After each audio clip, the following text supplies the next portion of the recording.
pati simento pa. Hindi alam ni Puriman yan. Ang sinabi lang sa akin ni Purman, hollow blocks, pati simento pa pala. Kasi kung talagang hindi matutuloy, pag-uusapan pa rin, di ba? Pero wala pang final eh. Nag-uusap-usap pa lang tayo nila Kuya Gigi. Nauna ka na palang kumuha. Kaya pala sabi ni Puriman, nag-order siya ulit kahapon. Nagparating siya ngayon kasi nagkulang. Ayan mga kapatid, ito po yung part 1 po ng reaction ko at sasagutin ko po yung mga nagtatanong kung bakit si Daddy Frankie po ay naging sunod-sunuran. Kaya ipinakikita ko po sa inyo itong video na ito kung paano si Daddy Frankie sumabog yung haba ng pasensya niya. Ano po? At ito po muna ituloy natin bago po natin po simulaan ang aking explanation po doon sa mga nagtatanong kung bakit si Daddy Frankie po ay naging sunod-sunuran. Ayan po. Akala ko talaga kasi hindi mo na itutuloy, Daddy Frankie. Kaya yung bahay ko nang itutuloy ko sana eh. Oh, sanggala. Talaga nakakainit na. Kaya yung bahay niya daw po ang itutuloy, di ba? Akala ko talaga hindi mo na itutuloy. Kaya hinakot ko na yung mga lula. Nanay Anseng, ang akala laging po, akala ko, Hindi talaga pwede. Kailangan ibalik talaga. Papakuha ko yan sa mga tao ni Purman. Sige, Daddy. Kasi alam mo, Ate Ansing, nagkukos din ako, nagbabudget din ako. Tama. Nililist ako. Hindi ka Ate Ansing, didiretsahin kita. Si Kuya Oliver lang po ang beneficiary yes, namin. tama. Hindi ka po kasama. Yung mga binibigay sa'yo is galing sa mga sponsor na naawa rin sa hirap ng buhay. Yes, Pero tama. huwag mo sanang isiksik yung sarili mo na parang ikaw ang mas priority beneficiary. Hindi po. Si Kuya Oliver. Yes, Akala ko kasi talaga hindi mo na itutuloy, Daddy Frankie. Kaya naisip ko na hakutin na lang yung Kung talagang final na hindi itutuloy, hindi naman po ako madamot. Pero hintayin mo na yung final decision. Tulad niyan, nagsabi sa akin si Purman, Daddy Frankie, order ako ng hollow blocks kasi nagkulang. Samantalang nung unang usapin, sinabi niya sa akin, okay na itong hollow Okay na blocks. lahat na. Nagulat ako. Sabi niya sa akin, kinuha. Di ba? Sino nakakahiya din? Okay, para hindi ka magalit, sulit ko lang. Para hindi ka na magnawa-ngawa. Isusulit ko talaga. Para tumigil siya ka pa ang na. galit mo, di ba mga kapatid? Tinaya din naman ako sa'yo. Susulit ko, isa-isayin ko balik doon. Ah, nahiya din daw Para siya. hindi ka na magalit at magnawa-ngawa. Ayan, Sige, ngawa-ngawa. ako pa Yan yung po nagawa. ang... Ngayon, anong gagawin ko? Tatahimik na lang ako, matutuwa na lang ako. Ate Kaya Ansing, nga, dahil pang isusulit ko na lang para di ka na magsalita. ang akin lang Ate Ansing, pinapaliwanag ko kasi hindi biro-biro yung ginagastos dito. Malaki rin po yung gagastusin dito sa bahay. Kaya gusto ko, focus muna tayo doon sa bahay. Sige, dahil pang isulit ko na. Hindi sa nagngangawa-ngawa. Wala naman sanang wala naman sanang bastusan na Ansing. Ayaw kong maging Tama, bastos. Daddy Frankie. Lalong-lalo na sa pamilya ninyo. Sa'yo. Nire-respeto ko kayo. Pero sa ganitong sitwasyon, hindi maganda. Baka ako talaga ang tuluyang magbaback out dito. Ipapahinto ko talaga yan. Kung ganyan na ako pa yung, after all ng kabutihang ginagawa ko, ako pa Ayun. yung nagngangawa-ngawa dito. Ayan.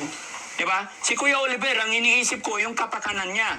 Hindi ako nagngangawa-ngawa dito. Tama po. Ganon ba yung gusto niyong usapin? Hindi po pwede mga kababayan. Mabait akong tao, pero pag ganitong sitwasyon, ibang usapan na to. Hindi nakakatuwa, nakaka-high blood. Baka dito ako mamatay. Tawagin si Puriman. Ayan na. Alam mo yung nandito na lang mga kapatid. At ito ay pinasikisilip ko lang po dahil sa mga nagtatanong nga po dahil si Daddy Frankie daw ay bakit po sunod-sunuran ki Anseng. Ito po mga kapatid. Si Daddy Frankie po, matagal na rin po yan na gustong sumabog. Pero tinitiis niya po lahat ginagawa niyang pakikisamahan po ang mga kapatid ni Kuya Oliver. Alang-alang po talaga kay Kuya Oliver. Dahil ang iniisip po talaga dito ni Daddy Frankie, yung kabutihan po ni Oliver. Doon sa nagtatanong nga po na kung bakit nga daw po si Daddy Frankie ay sunod-sunuran, ito po ay babasahin natin. Kasi sa totoo lang po, si Daddy Frankie, hindi po yan nagiging sunod-sunuran dahil lang po yan sa pakikisama po sa mga kapatid ni Anseng. Kasi maganda rin naman po talaga yung, sa totoo lang, yung tayo po ay kahit tayo ay tumutulong ay talagang gusto natin din po yung ano yung tawang makisama. Kahit gano'n na po tayo, galit na galit at gigil na po, kailangan po maging mainahon tayo, alang-alang po doon sa ating pakikisamahan, yung kay Oliver, no? Dahil ang iniisip po dito ni Daddy Frankie, pag natapos yung bahay ni Oliver na talagang bibitawan niya na si Oliver, mayroon po talagang mag-aalaga. Dahil po dito kay Kuya JJ at kay Ansing po, dahil sila lang po yung nagpapakita at ayaw nga din po makipagkomunikasyon yung ibang kapatid, kaya po siyan, tinitiis ni Daddy Frankie yung mga attitude ni Ansing. Dahil kay Kuya JJ, wala ka naman pong masabi. Si Kuya JJ, nakakapagsalita yan kung nakakamamam, di ba? At dito po talaga sa pag-usapan na ito na si Daddy Frankie ay nagiging sunod-sunuran. Hindi po. Siya po, ginagawa niya po ang lahat. Tinitiis niya po yung gigil niya kay Ansing, yung hingi ng hingi, na wala nang katapusan talaga ng hingi, hindi nakukontento sa anuman na ibigay niya po sa dito kay Ansing, hindi po talaga nakontento. Daddy Frankie, mapaayos lang yung bubong namin na hindi kami tulo-tuloan, hindi na po talaga ako hihingling, di ba? At yung dito, ano yung gagawin mo dito sa kulungan ni kung saan nakatira si Kuya Oliver? Gusto niya daw sana mag-alaga ng baboy at ganyan. Ano. Ngayon po, sa usapin na yun po talaga, promise mga kapatid, naabag po yung kalooban ko na sabi ko noon, kung maibibigay ko itong sinasabi niyang pag-aalagaan ng baboy, hindi naman po masama. At maganda naman po yung mag-aalaga ka ng baboy dahil yung tita ko nga po, doon ko po na-experience na 7 anak niya po, puro po nakatapos. Naging maayos yung buhay nila dahil sa isang baboy lang. Renaming nga yung pinagulong-gulong lang yung puhunan po. Bumili ng 1, 2, hanggang sa nagpaanak. Hanggang po naging maayos po yung buhay ng tita ko. No? Kaya naisip ko bakit hindi. Sa alaga ng 12,000 or something, magiging maayos po ang buhay ni Ansing. Yun po doon yung reason ko. Na wag na niyang pakialaman yung kung anong mayroon si Oliver dahil mayroon na nga. Sa madaling salita nga po mga kapatid, nakakalungkot na kung bakit umantong si Ansing dito sa parang naging gahaman. Sabi ko nga, naging gahaman, naging tusong palaka, na ang gusto, kung anong ibibigay kay Oliver, mayroon din siya. Humantong na nga po doon sa kinuha niya yung mga alublock nga, at kumuha ng semento, sa halaga nga naman ng alublock, napakamura, no? Hindi pa po ba nila yon mapag-ipunan, mag-asawa? At ang semento po, napakamura din, 200, I think 230 ang sako. Ay hindi na kailangan po na kunin mo. O kaya naman maghintay. Kung nagiging lang ba si Ansing, yung alagaan niya lang si Oliver, na hindi siya nanunumbat, na siya nagpapainom, siya nagpapakain, siya lahat naglalaban ng mga gamit ni Oliver. Siguro naman po, sino ba naman kami na hindi namin nakikita yung pagpapahalaga niya kay Kuya Oliver. Kaya dito sa usapay na ito po mga kapatid, hindi po naging sunod-sunuran si Daddy Frankie dahil alam natin po itong mga litli po talagang sumabog na rin. Nung pagsabihan siya na si Daddy Frankie pa po, yung ngawa ng ngawa, di ba? Kahit sino po talaga maiinsulto doon sa sinabi ni Ansing. Kahit ako di man siguro, nako, Diyos ko po. Dahil ako po, mapagpasensya din na tao at maunawaing tao, no? Pero sa nakita ko po na si Daddy Frankie pa po yung parang lumabas na masama, na si Ansing talaga ay nagalit kay Daddy Frankie na isasaulin niya na lang daw para daw si Daddy Frankie hindi nangawa-ngawa. Doon po talaga, ako'y talaga agik-ik ng tawa na si Daddy Frankie talaga ay na high blood, di ba? Alam niyo, ako'y natatawang naawa ako kay Daddy Frankie. Dahil sa kabutihan, yung kabaitan talagang ipinakita sa kanya, yung pakikisama po sa kanilang magkakapatid na alang-alang sa kanilang kapatid na si Oliver, ay si Daddy Frankie pa po yung lumabas doon na masama, 'di ba? Grabe si Anseng talaga. Kaya hindi natin po maiiwasan na hindi tayo makakapagsalita dito po mga kapatid na hindi maganda. Kahit anong sabihin natin na ay ganyan lang si Anseng dahil kulang sa kaalaman. Pero po sa totoo lang, kung ikaw ang taong may respeto sa sarili mo at sa ibang tao, hindi mo po pwedeng pagsabihan si Daddy Frankie na ngawa. Gayon pa man po, sa ipinakita ni Daddy Frankie yung pagmamahal, kabutihan sa pamilya. Pero ano pa ang iginanti mo, Anseng? Yung kabastusan, nasasabihin mo pa, si Daddy Frankie po ang ngawa. At ito nga po mga kapatid yung nagtatanong sa akin na bakit daw si Daddy Frankie ay lagi na lang daw si Anseng ang nasusunod. Ano po? Kaya sa totoo lang po ay hindi talaga maganda yung tayo ay magsasabi na si Daddy Frankie ay ngawa. Hindi po. Dahil sa isa po na sa totoo lang, hindi ko po akalain na may ganun attitude talaga si Anseng na haywan. Hindi ko talaga po malubos maisip talaga ang kalagayan talagang sinasabi ni Anseng na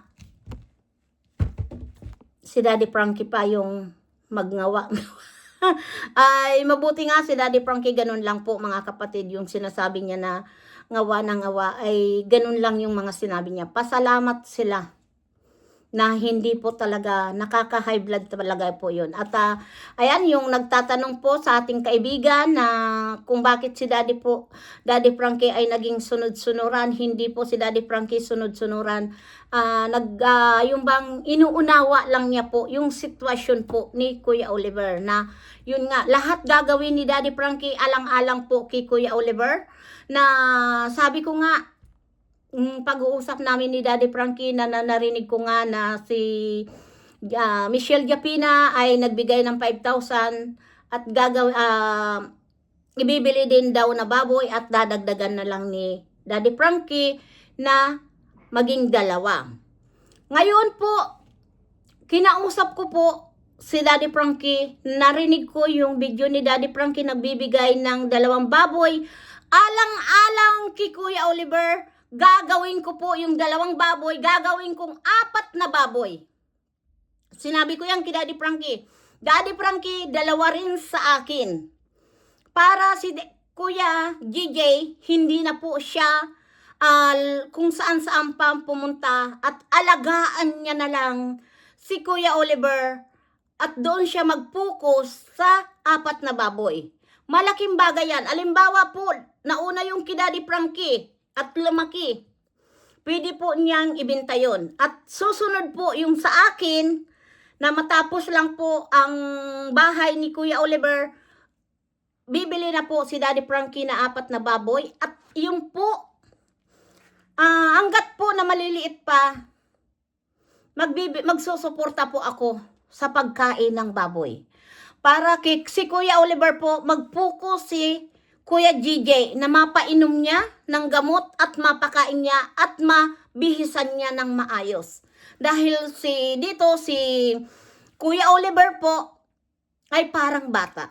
Naobserbahan ko po dahil ganun po talaga yung may mga depression na talagang hindi natin nga akalain na gagaling si Kuya Oliver. Kaya nagpapasalamat po tayo talaga kay Daddy Frankie dahil sa kabutihan niya, sa gabay ng Panginoon.